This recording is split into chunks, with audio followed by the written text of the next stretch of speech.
ರಾಹುಲ್ ಅವರೇ ಎದ್ದೇಳಿ. ಅಲ್ಲಿ ಪೂಜೆಗೆ ಟೈಮ್ ಆಗ್ತಿದೆ.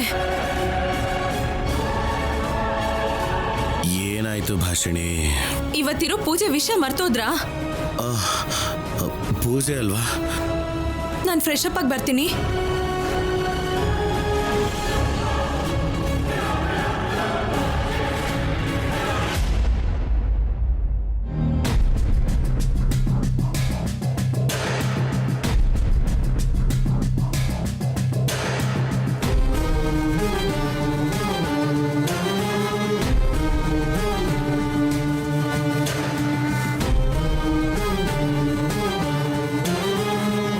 ಬೇಗ ಹೇಳ್ಬೇಕು ಅಂತ ಮೇಡಮ್ ಅಷ್ಟು ಸ್ಪೆಸಿಫಿಕ್ ಆಗಿ ಹೇಳಿದ್ರು.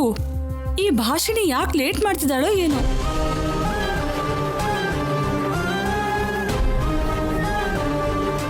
ಆಂಟಿ, ಈ ಪೂಜೆನ ಬೇರೆ ದಿನಕ್ಕೆ ಪೋಸ್ಟ್ಪೋನ್ ಮಾಡ್ಬೋದಾ? ಏನ್ ಬೇಡ ಪ್ರೀತಿ, ಆ ಕಡೆ ನೋಡು.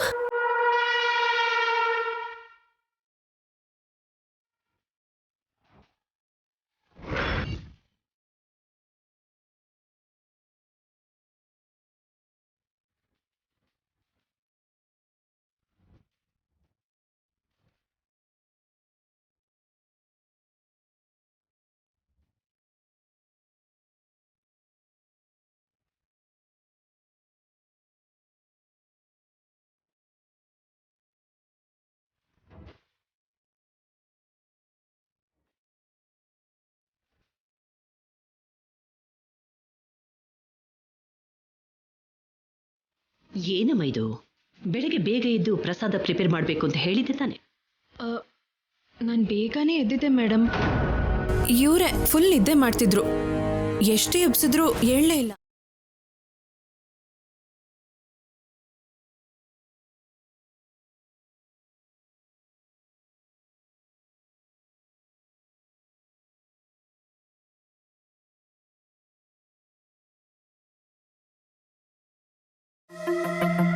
ನನ್ನ ಯಾಕೆ ನೋಡ್ತಿದ್ದೀರಾ ಹೇಳಿ?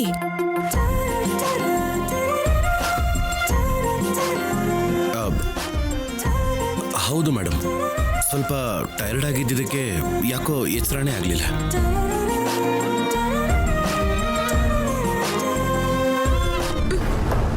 ಆ ಹಾಲ್ನ ಸರಸುಗೆ ಕೊಟ್ರ ಅವಳೇ ಕುಡ್ಲಾ? ಹೌದು ಪ್ರೀತಿ, ಅವಳು ಕುಡ್ದ್ಮೇಲೆ ತಾನೇ ನಿನಗೆ ಥಮ್ಸ್ ಅಪ್ ತೋರಿಸಿದ್ದು. ಮತ್ ರಾಹುಲೇನು ಎಚ್ಚರನೇ ಆಗ್ಲಿಲ್ಲ ಅಂತ ಅವನು ಹೇಳ್ತಿದ್ದಾನೆ. ಅದೇ ನನಗೆ ಅರ್ಥ ಆಗ್ತಿಲ್ಲ.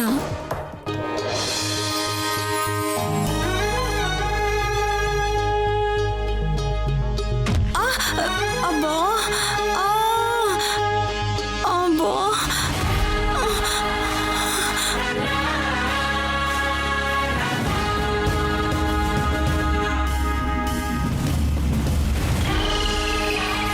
ಅಯ್ಯೋ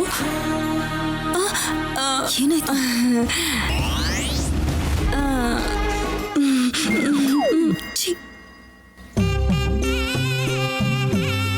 ಸರಿ ಆಯ್ತು ಬಿಡು, ಇನ್ನು ಲೇಟ್ ಮಾಡದೆ ಬೇಗ ಹೋಗಿ ಪ್ರಸಾದ ಮಾಡ್ಕೊಂಡು ಬಾ. ಸರಿ ಮೇಡಮ್.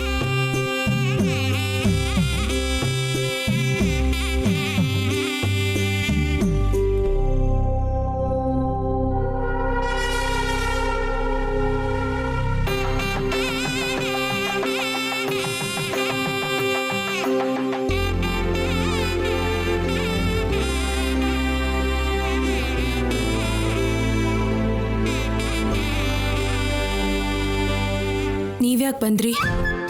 ಅದೇ ನನ್ನಿಂದಾನೇ ಲೇಟ್ ಆಯ್ತು ಅಂತ ಹೇಳಿದ್ಯಲ್ಲ, ಅದಕ್ಕೆ ನಿನಗೆ ಹೆಲ್ಪ್ ಮಾಡೋಣ ಅಂತ ಬಂದೆ ಅಷ್ಟೇ.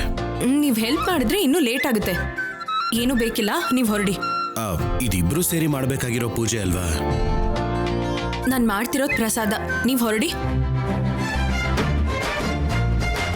ನಿನಗೆ ಕಷ್ಟನ ಕಡಿಮೆ ಮಾಡೋಣ ಅನ್ಕೋತಾ ಇದ್ದೀನಿ, ನೀನು ಬೇಡ ಅಂತಿದ್ಯಾ ಮತ್ತೆ ಅಷ್ಟೇನಾ?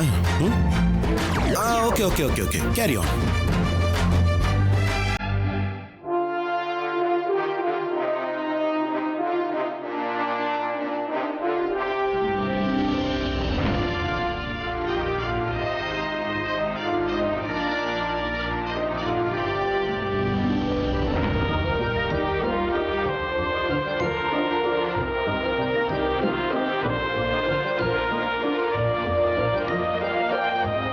ಭಾಷಿಣಿ, ನೀವಿಬ್ರು ಸೇರಿ ಅಮ್ಮನವ್ರ ವಿಗ್ರಹನ ತಯಾರು ಮಾಡಿ.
ಭಾಷಿಣಿ, ಸ್ವಲ್ಪ ತಡ ಆದ್ರೂ ಕೂಡ ಪೂಜೆನ ನೀವಿಬ್ರು ಚೆನ್ನಾಗಿ ಮಾಡಿದ್ರಿ. ಅಮ್ಮನವ್ರ ವಿಗ್ರಹ ತಗೊಂಡು ದೇವಸ್ಥಾನಕ್ಕೆ ಹೋಗೋಣ. ಬನ್ನಿ.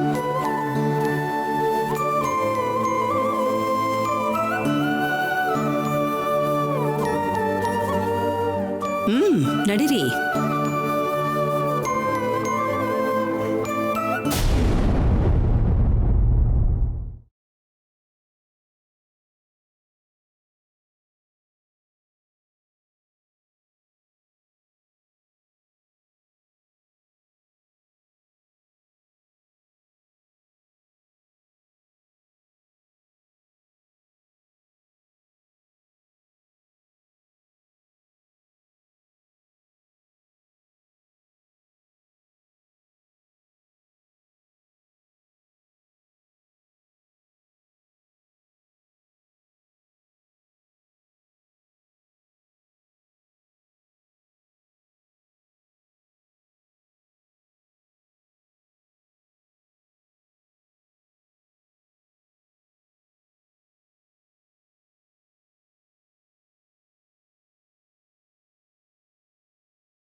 ತುಂಬಾ ಒಳ್ಳೆ ಕಾರ್ಯಕ್ರಮ.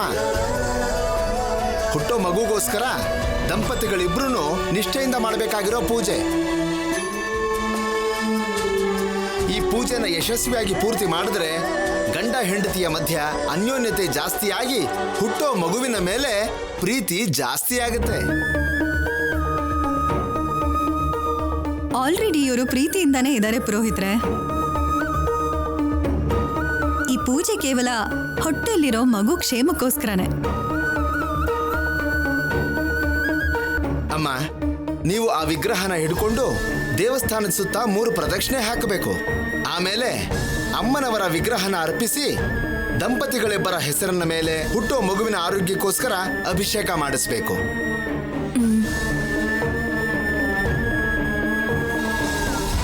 ಅಮ್ಮ ಭಾಷಿಣಿ, ನೀವಿಬ್ರು ಹೋಗಿ ಪ್ರದಕ್ಷಿಣೆ ಮಾಡ್ಕೊಂಡು ಬನ್ನಿ. ನಾವು ಪೂಜೆಗೆ ಬೇಕಾದ ಏರ್ಪಾಡೆಲ್ಲ ಮಾಡ್ಕೊಡ್ತೀವಿ. ಸರಿ ಮೇಡಮ್.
ನಿಂತ್ಕೋ ಭಾಷಿಣಿ. ಏನಾಯ್ತ್ರಿ? ನಾವಿಬ್ರು ಸೇರಿ ಪ್ರದಕ್ಷಿಣೆ ಹಾಕ್ಬೋದಾ? ಇದೆಂತ ಪ್ರಶ್ನೆ? ಮಗು ಆರೋಗ್ಯಕ್ಕೋಸ್ಕರ ದಂಪತಿಗಳಿಬ್ರು ಮಾಡ್ಬೇಕು ಅಂತ ಹೇಳಿದ್ರಲ್ಲ. ನಾವು ದಂಪತಿಗಳೇ ಹೊರತು ಹುಟ್ಟೋ ಮಗುಗೆ ತಂದೆ ನಾನಲ್ವಲ್ಲ.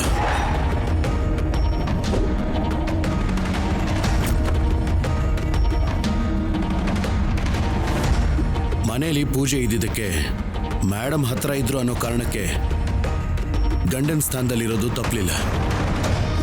ಆದರೆ ದೇವಸ್ಥಾನದಲ್ಲಿ ಹೀಗೆ ತಂದೆ ಸ್ಥಾನ ಅಂದ್ರೆ ನಿನ್ನ ಮಗುಗೆ ಏನಾದರೂ ದೋಷ ಆಗಬಹುದೇನೋ ಅಂತ. ನನ್ನ ಮಗು ಅಲ್ಲ, ನಮ್ಮಿಬ್ರು ಮಗು. ತಂದೆಯಾಗಿ ಜೊತೆ ನಡಿಬೇಕಾಗಿರೋ ಹಕ್ಕು ನಿಮಗ್ ಮಾತ್ರನೇ. ಭಾಷಿಣಿ, ಇದೇ ವಿಷಯವಾಗಿ ಮನೆಯಲ್ಲಿ ವಾದಿಸ್ತೀಯ, ಜಗಳ ಮಾಡ್ತೀಯ. ಆದ್ರೆ ಪವಿತ್ರವಾದ ದೇವಸ್ಥಾನದಲ್ಲೂ ಕೂಡ ಇಂಥ ಮಾತುಗಳು ಬೇಕಾ? ದೇವಸ್ಥಾನ ಆಗಿರೋದಕ್ಕೆ ಹೃದಯದ ಮೇಲೆ ಕೈ ಇಟ್ಕೊಂಡು ಹೇಳ್ತಿದ್ದೀನಿ, ನೀವೇ ನನ್ನ ಮಗುಗ್ ತಂದೆ. ನಂಬಿ. ಭಾಷಿಣಿ ಪ್ಲೀಸ್, ದೇವರಿಗೆ ಮೋಸ ಮಾಡಬಾರ್ದು. ಹುಟ್ಟೋ ಮಗುಗೆ ದೋಷ ಆಗ್ಬಾರ್ದು ಅಂತ ತಾನೆ ನಾನು ಮಾತಾಡ್ತಿರೋದು. ಅದನ್ನ ಅರ್ಥ ಮಾಡ್ಕೊಳ್ದೇನೆ. ತುಂಬಾ ಚೆನ್ನಾಗಿ ಮಾತಾಡ್ತೀರಾ ರಾಹುಲ್ ಅವರೇ. ಕಾಣಿಸ್ತಿರೋ ದೇವ್ರಿಗೆ ಭಯ ಪಡ್ತಿದ್ದೀರಾ. ಆದ್ರೆ ಕಣ್ಮುಂದೆ ನಿಂತ್ಕೊಂಡು ನಿಜ ಅಂತ ಹೇಳ್ತಿದ್ರು ನನ್ನ ಹತ್ರ ವಾದಿಸ್ತಿದ್ದೀರಾ. ಭಾಷಿಣಿ ಪ್ಲೀಸ್, ನಾನೇನ್ ಮಾಡಿದೀನೋ ನನಗೆ ಗೊತ್ತಿಲ್ವಾ? ಈ ಪ್ರಾಬ್ಲಮ್ ಇಂದ ಎಸ್ಕೇಪ್ ಆಗೋದಕ್ಕೆ ಏನಾದರೂ ಸೊಲ್ಯೂಷನ್ ಹೇಳು. ಅದನ್ನ ಬಿಟ್ಟು ಈ ವಿಷಯ ದೊಡ್ಡದು ಮಾಡಬೇಡ. ನಡೆದಿದ್ಯಾವುದು ನೆನಪಿಲ್ದೆ ಸಮಸ್ಯೆಯಾಗಿ ಬದಲಾಯಿಸಿದ್ ನೀವು. ನಂಬಿಕೆ ಇಲ್ದೇನೆ ಕೊರಡಾಗಿ ಪ್ರೀತಿಸ್ತಿರೋದು ನೀವು. ಪ್ರಾಣಕ್ಕಿಂತ ಹೆಚ್ಚಾಗಿ ಪ್ರೀತಿಸಿರೋ ಹೆಂಡ್ತೀರಿ ನಾನು. ಈ ವಿಷಯದಲ್ಲಿ ಸುಳ್ಳು ಯಾಕೆ ಹೇಳ್ತೀನಿ? ಯಾಕೆ ಮೋಸ ಮಾಡ್ಬೇಕು ಅನ್ಕೋತೀನಿ? ನೀವು ಮಾಡ್ತಿರೋ ಆಪಾದನೆ, ಅವಮಾನ, ಸುಳ್ಳು ಅಂತ ನಿರೂಪಿಸೋದಕ್ಕೆ ನಾನು ಯಾವ ಪರೀಕ್ಷೆಗಾದ್ರೂ ಸಿದ್ಧ. ಈ ವಿಧಾನವಾಗಿ ಸೀತಾಮಾತೆ ಮೇಲೆ ಆಪಾದನೆ ಬಂದಾಗ ತನ್ನ ಶೀಲನ ಪ್ರಾಮಾಣಿಕತೆನ ಉಳಿಸ್ಕೊಳ್ಳೋದಿಕ್ಕೆ ಅಗ್ನಿ ಪರೀಕ್ಷೆಗೆ ಸಿದ್ಧವಾಗುವಳು.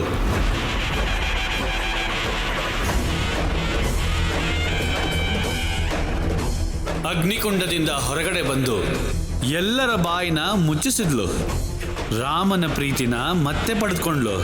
ಆಪಾದನೆ ಬಂದ್ರೆ ತಕ್ಷಣ ಸುಳ್ಳು ಅಂತ ನಿರೂಪಿಸ್ಬೇಕೇ ಹೊರತು ನಂಬಿಸೋ ಪ್ರಯತ್ನ ಮಾಡೋದ್ರಿಂದ ಲಾಭ ಇಲ್ಲ.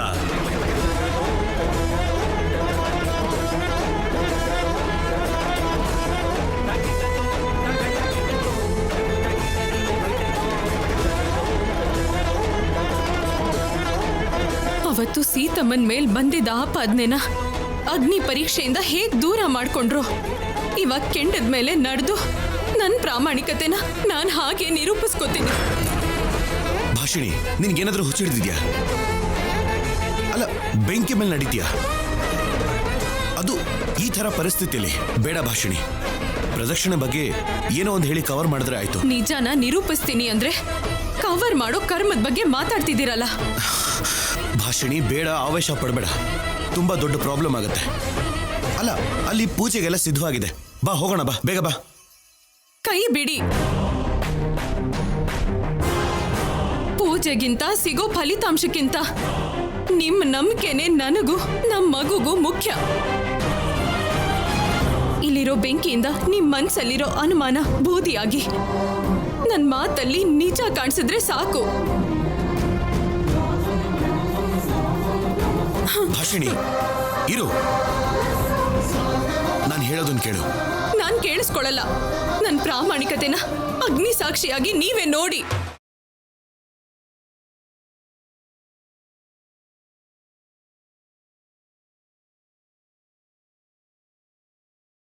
ಭಾಷಿಣಿ ಆವೇಶನ ಕ್ಷಮಿಸ್ಬಿಡು ತಾಯಿ. ಅವಳು ಮಗುಗೆ ಯಾವ ದೋಷನೂ ಬರ್ದೇ ಇರೋ ಹಾಗೆ ನೋಡ್ಕೊ.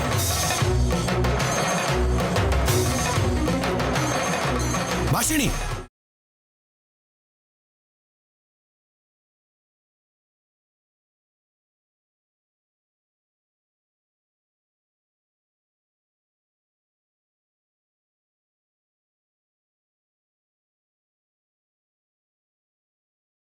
ಆಂಟಿ, ರಾಹುಲ್ ಭಾಷಿಣಿ ಮದ್ವೆ ಆದ ದಿನದಿಂದ ನೀವು ಪ್ರತಿ ಚಿಕ್ಕ ವಿಷಯದಲ್ಲೂ ಇನ್ವಾಲ್ವ್ ಆಗೋದು, ಕೇರ್ ತಗೊಳ್ಳೋದು ನಿಜವಾಗ್ಲೂ ಗ್ರೇಟ್ ಆಂಟಿ. ಭಾಷಿಣಿ ಮೇಲೆ, ಅವಳಿಗೆ ಹುಟ್ಟೋ ಮಗು ಮೇಲೆ ನಿಮಗೆ ಎಷ್ಟು ಪ್ರೀತಿ ಇದೆಯೋ ಮಾಡೋ ಪ್ರತಿ ಕೆಲಸದಲ್ಲೂ ಕಾಣಿಸ್ತದೆ.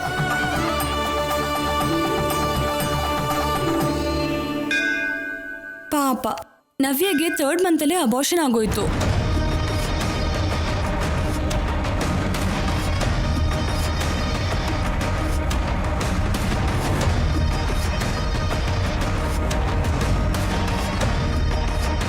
ಇಲ್ಲ ಅಂದಿದ್ರೆ ಮೇಡಮು ಚಕ್ರಿಗೆ ನವ್ಯಗೆ ಇಬ್ರಿಗೂ ಹೀಗೇನೆ ಪೂಜೆ ಮಾಡಿಸ್ತಿದ್ರು. ಈ ಪೂಜೆ ನಮ್ಮ ವಂಶಕ್ಕೆ ಬಂದಿರುವಂಥದ್ದಲ್ಲ. ಆದ್ರೂ ಕೂಡ ದೇವರ ಆಶೀರ್ವದಿಸಿದ್ರೆ ಅದೃಷ್ಟ ಅನ್ನೋದು ಸಿಗೋದು ಕಷ್ಟ ಏನೂ ಆಗೋಲ್ಲ.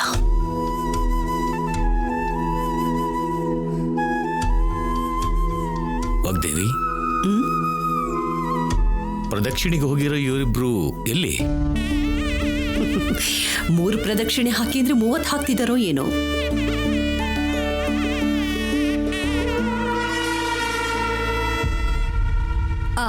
ಆಂಟಿ, ನಾನು ಹೋಗಿ ನೋಡ್ಕೊಂಡು ಬರ್ತೀನಿ.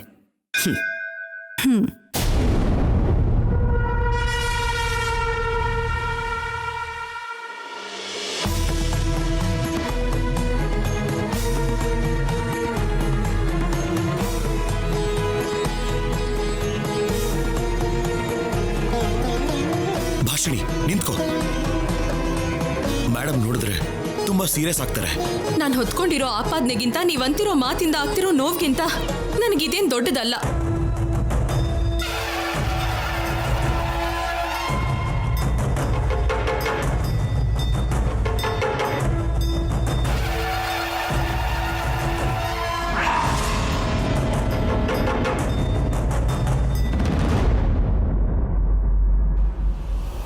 ಇದೇನು ದೇವಸ್ಥಾನದ ಸುತ್ತ ತಿರುಗ್ದೇನೆ ಕೆಂಡ ತುಳಿಯೋದಕ್ಕೆ ಹೋಗ್ತಿದ್ದಾಳ?